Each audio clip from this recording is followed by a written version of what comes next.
Today in our crypto class, I'll be talking about decentralized exchange and decentralized exchange. The short word for centralized exchange is CEX, that is CEX. And that of the decentralized exchange is DEX, that is a short word for it. So the difference between the two is that centralized exchange in a layman's word is like our local bank, where you carry out transactions, where coins are being listed, where you do staking, where you do transfer of a token from wallet to wallet. And another thing is that when it comes to centralized exchange, it has a centralized authority. There is a middleman. So if you download a centralized exchange, you will need to verify it. You verify it by using your any means of identity available with you, either with your BVN or any ID card, either a driver license or voter's card or your name. That is how to verify your centralized exchange. So it's more or less like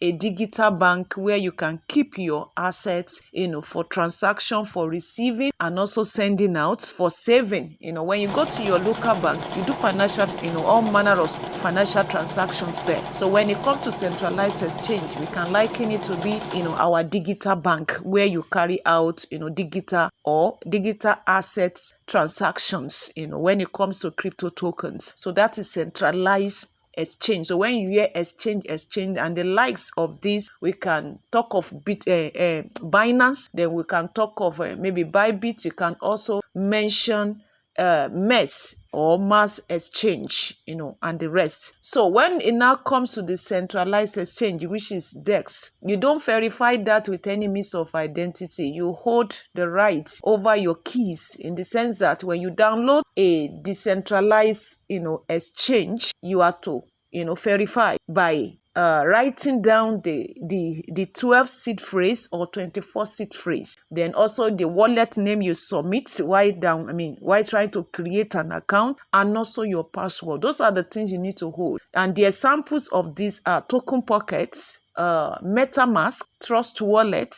and the rest. So if you notice, to some of our members, I've asked them at one time or the other to download Token Pocket. So you will notice that all you need there is to just, when you want to create an account, submit your password, wallet name by yourself, and also, write down the seed phrase you are given for your security. So that is the difference between the centralized and the decentralized. So before a coin gets to the centralized exchange, it must first of all pass through the decentralized exchange. So it's from the decentralized exchange, we can as well call it Web3, you understand? So it is from there that you have your token there before you now move it, to the decentralized, especially those who took advantage of early adoption of a token before it is listed. It must pass through the decentralized exchange before it gets to the centralized exchange. So with this brief explanation, you should be able to know the difference between the